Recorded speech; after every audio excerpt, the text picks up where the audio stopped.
Good morning, Decatur Township. It is Wednesday, November 8th, 2023. It's time for another round of Coach's Corner. I'm Jason Schanzel. With me, as always, is the great coach of your Decatur Central Football Hawks, Mr. Coach Enright. How are you this morning, Coach? You're too kind. Doing great. It's a little bit of a different setup, so we're kind of staring at each other this time, but feeling great. Coming off a huge win on Friday night against the Harrison Raiders. Yeah, and they came in. They had a little bit better record than us. I believe it's 9-1. They've played some pretty good teams this year, and I felt like we just kind of handled them. Yeah, it was kind of shocking a little bit in the sense of how the game played out. I think our kids were really made the game personal and were really up for it, and we've been hitting on all cylinders and playing well. But I think kind of the feel of the game to me was they couldn't match our physicality on any side of the ball. Our kids are physical, man, and that's what football is, and that's what Decatur Central football is, and I think we really showed that on Friday night. From the opening kickoff to the last whistle, our kids were physically pounding I would them, agree. and I don't think they wanted it. On both sides, offense and defense, truth be told. Yeah. Well, I watched a little film of them before the game on Friday, and they seemed pretty quick to me. They had two really good backs, a good quarterback who could also run. They seemed quick, but I don't think they played anybody that could match their quickness or go farther or go quicker than them. Right. And I felt like we out-physicaled, out-quicked them, and I think fast they were and physical, man. That's the name of the game, and our kids buy into that. But what a fun night, Sure. Third sectional title in 51 years of the IHSA tournament. There's been a lot of good football players here. Decatur 100%. Central, a lot of good teams, a lot of great coaches. And to think that only 3 times in 51 years that we've won a sectional title and hoisted that trophy is kind of amazing. It makes you humble and realize how hard it is. Huge. But it was just great to – Parker Harrington and Bryce Jefferson and DeJuan Davey and Javon Tracy and Keelan Dyson and Jacob Rader and all those guys, Alex Canaday, I'm going to leave somebody out, but all those guys back on the field rooting for our guys to get over the hump and get it done, and a lot of those guys were guys that were on teams that didn't do it. Now Parker was, but the other guys weren't, and to a man, they all just wanted to see us have success. And I don't know that it happens other places where guys come back and root on the new crop of kids, but just having those guys back is huge. Makes the sideline a little bit there. Not a lot of space because we have so many people and coaches and former coaches and players back, but that's a great problem to have, man. When you have people coming back in the community that are rooting for the new crop of Hawks, it's really fun and a fun time. So definitely, So why don't you tell us a little bit about what happened in the game on Friday night, our offensive standouts? Offensively, kind of the name of the game was to run the football. So we rushed the ball 51 times. 4 different guys got carries. Let me see here. I think Bo carried it 16 times. Dodo carried it 14. Casey carried it 14, and Albert carried it 7. But Bo was making me nervous running the football. I'm like, not me. Hand it off, buddy. Hand it off. He sent me a video 2 hours before the game of Marshawn Lynch talking about running through somebody's face, cool, and it got me fired up. And he knows in November football. You got to play 11 on 11. You got to run the football. 11 on 11 means quarterback run. So he knew that was a big part of the game plan, and he wanted it. And super effective Friday night. Yeah, it was huge. People talk about balance, being balanced offensively. Our balance is spreading the ball out to 4 or 5 different guys, not run-pass balance. So I thought our balance in getting all those guys those touches was huge. Yeah, I agree totally. Casey had 140 on 14 carries, over 10 yards a carry. Napo had 80. Bo had 70. Albert had 50. So 340 yards rushing from 4 different guys and just nasty runs. Oh, yeah. We didn't fall backward one time. Agree. All 4 guys ran through people and finished falling forward 1 or 2 yards. So those 4 guys were nasty. The perimeter blocking from Chris and Carson was nasty. And then we gave the offensive line player of the week to all 5 guys. When you physically dominate up front and rush for that many yards, you're doing something right on the up front. But we did give a nasty award because this guy, when he's different because he's about 260 pounds. He's athletic. So, a lot of times guards that pull are a little bit lighter, like Garrett Smith's a little bit lighter. He's under 200 pounds. So he pulls really well and gets in position, but doesn't dominate and finish guys sometimes just because he's too light. Right. He's still a great blocker and gets in the way. But this guy, Alex Serber, was nasty time. Yeah. We talk about finishing blocks and getting guys on the ground and, just being that dominant force that stands out on the field. He's he got the nasty award. The 4 running backs, counting Bo in there, got the nasty award. That's awesome. But all 11 guys, man, it takes all 11 to 100%. to move the football and do those things. So really proud of our offense, and we just need more of that this week. So. No doubt. All right, so let's talk about who stood out on defense. And I'll be honest, what a great performance by our defense. Yeah, again, this team Harrison was averaging 38 points a game coming in. That's a lot. Scored over 40 a bunch. They have a dynamic offense that's unique. We're used to Whiteland's jet sweep, but that's under center and there's no option involved. It's still very difficult to defend, but this is out of gun and there's option involved. So not only do you have the jet responsibility with your back end and setting the edge, you also have your option responsibility with linebackers, defensive ends, and your secondary all fit in the right gaps. So just a really good week of practice and preparation. Coach Gooden does a great job of making it simple, yet to an offense that kind of looks complicated. How we line up different than most people. So we move some guys around just to get them in the right spots. But then it really takes an unbelievable scout team to simulate somebody else's offense. So I couldn't be more proud of our scout teams these past few weeks. All year, they've been the best that we've had, and it shows up on the field, and it shows up for them as our JV went undefeated. But it's different. Like, we have our own offensive plays that these kids have run all year, and they have to step in and run the other team's offensive plays and other team's defensive sets. So our up front, it's the best scout offensive line we've had. And then we just have some dynamic kids that do their job every single time. So one guy that stood out that won Scout Skill Player of the Week is Landon Hazelwood. He was the jet guy, and their jet guy was their best player. They like to give the number 25, and so Landon was running back and forth all week.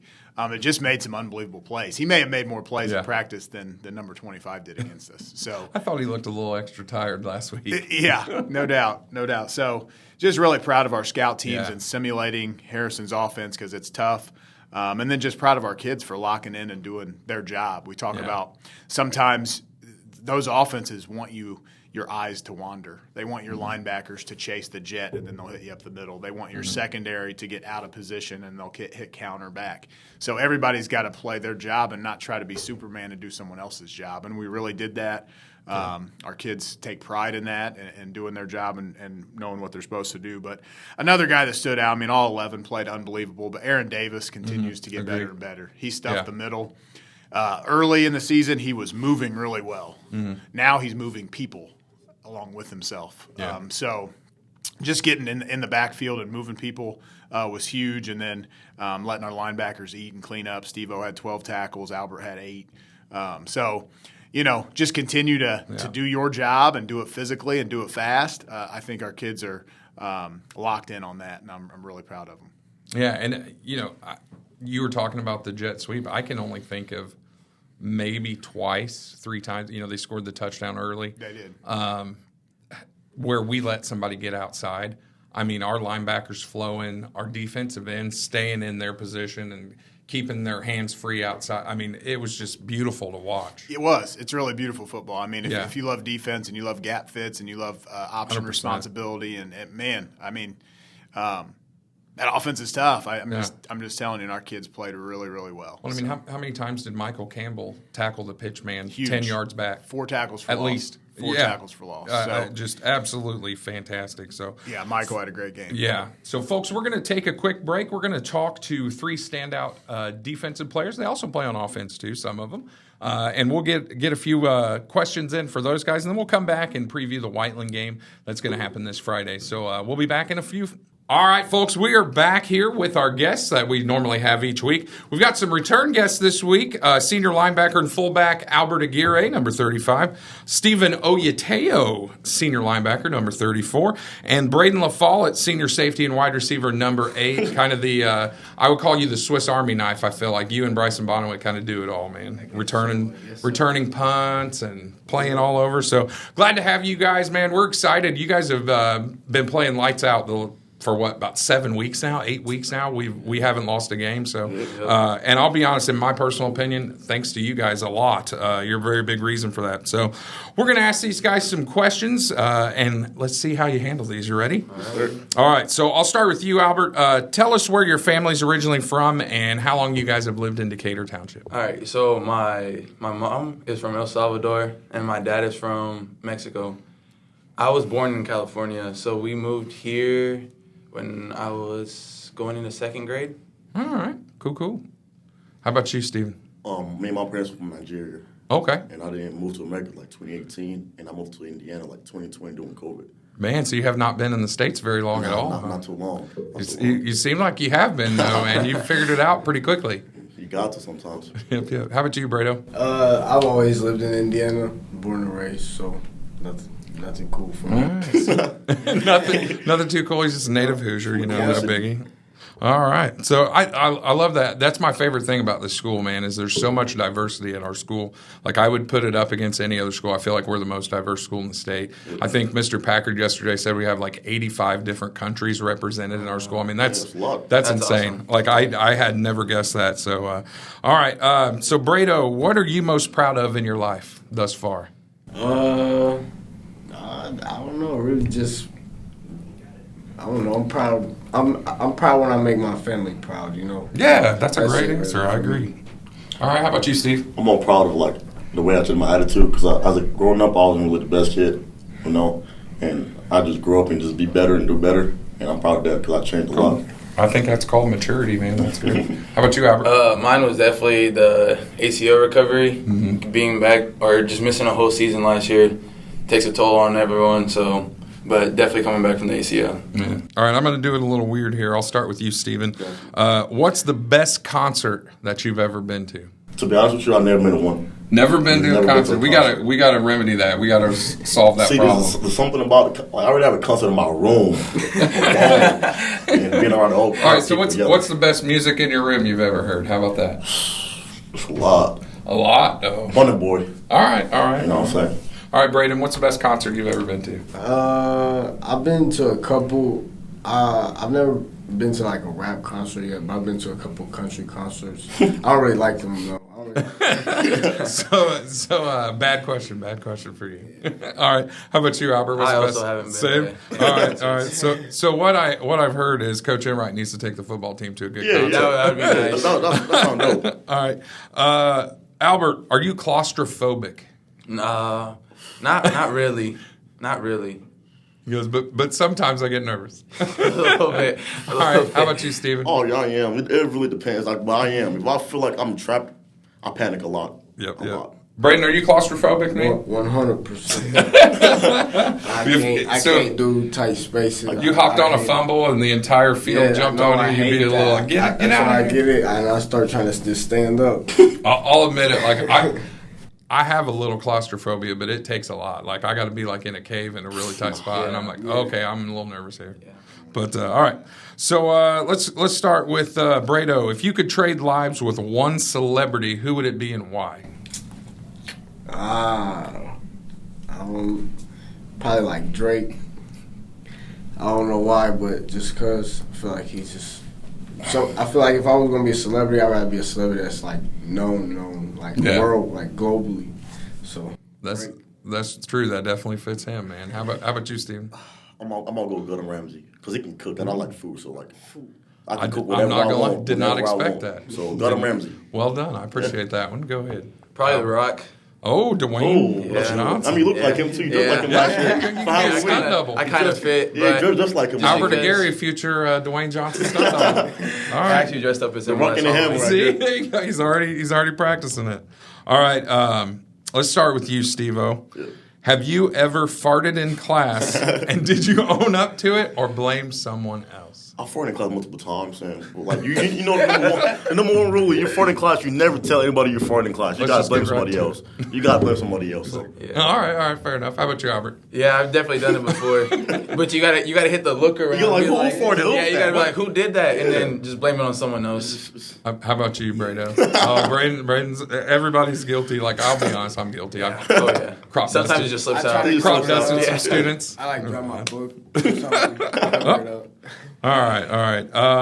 Albert, what's your definition of success? It went from funny to deep. Doing what you love at a high level while just being happy. You know? Sounds wonderful. I support that fully. How about you, Steve-O? That's a trick question. Yeah.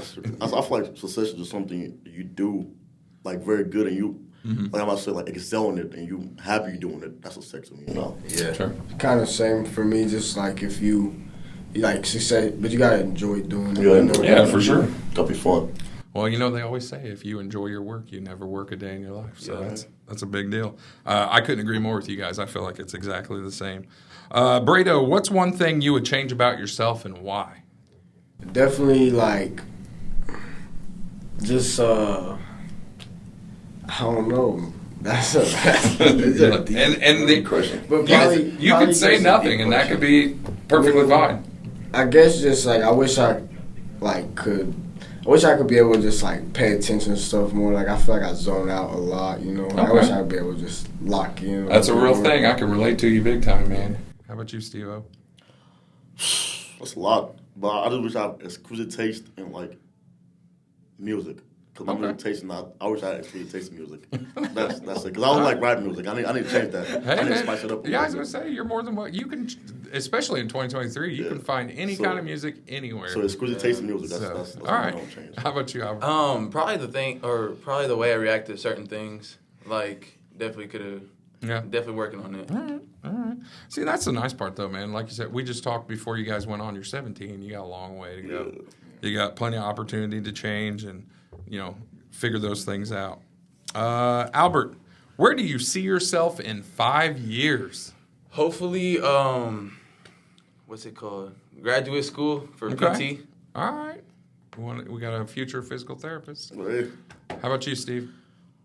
My God's grace, traveling around because I want to travel. I Cool. want to see countries and stuff. So. All right. Just kind of, I settled, not really, if I'm out of college or if I'm in college, just having settled, just basic lifestyle, you know what I mean? Just being settled. Hey, isn't that crazy? 3 completely, totally different paths, but they're all very plausible, very doable. I hope in 5 years we can reconvene, and that's exactly where you guys are at. So, all right, last one. Steve-O, I'm going to start with you, buddy. Do you sing out loud in the shower or in the car? In the car, it depends. One of my friends, like Aguirre, we have a whole concert in the car every time we drive. In the shower, you got to. I mean, if you shower with no music, it's just weird. That's what I think personally. So, definitely. All right. And so, Albert, we kind of know your answer a little bit. Me personally, let it I out. go crazy, yeah. All right. Breydon, who's the quiet of the 3? I definitely, I probably sing. I sing out loud in the car like all the time, no matter what. Most of the time. But I haven't listened to music in the shower at all. What? Throw some Adele on and I'll go crazy. All right, fellas. Well, hey, thank you so much for your honesty, for your time. Some of these questions were tough, and you guys hit it out of the park. So very pleased with you. Hey, good luck Friday night. This is a big deal. Only, the 3rd regional we've ever played in school's history. And I think we're fully capable of winning. So good luck to you guys. Hopefully you get that W and then move on to semi-state, wherever that may be. Thanks, fellas. Thank you. All right, folks, welcome back. I'm back with Coach Enright, and we're going to talk about our upcoming game this Friday night, the regional championship game against the very well-known Whiteland Warriors. Coach, why don't you tell us about the Warriors? Well, as you guys know, that they're a big rival for us. I feel like over the past 10 to 15 years in the Mid-State Conference, a lot of times it's come down to us or them to win the conference. So I put them right up there as a rival for us and a really good opponent. But 70 days ago, on September 1st, we were in Johnson County, and it was about 9:30 at night, and we said we couldn't wait for November 10th. So we circled that date. November 10th is this Friday, and we're ready to play them again. Yeah. And that's, if you don't get excited for this, especially what happened those 70 days ago, how we played, everything that went down, if that doesn't motivate you to play your guts out, I don't know what will. So why don't you tell us, they're coached by Darren Fisher, been around a while, very highly successful coach. Was it last season they went to the state finals? Yes, so legendary. Yeah. 20 years at the helm at Whiteland, 140 wins, 5 sectional titles, went to the state championship last year. Guru of the jet sweep offense, speaks at clinics all over the country about it. Hard to replicate, and he's got answers for everything you're going to throw at him defensively. So it's going to be a challenge again.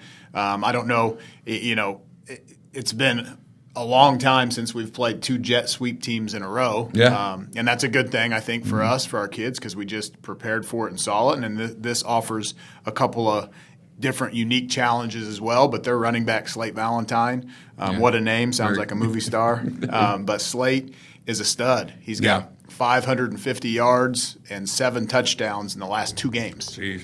1,800 yards rushing on the year and over 20 touchdowns. So he's their guy. Stats, He's their guy, and we know that, and they're going to jet sweep, and they have capable guys out there that can run around you if you focus too much attention in the inside. But we got to stop Slate Valentine, his brother's Chase. We got to stop Slate Valentine first and foremost, number 21, and their offensive line's good and big, but we've got to play fast and play physical and to keep our eyes in the right spot and make our reads and hit them. And don't forget, I mean, their defense was really, really good when we played them last.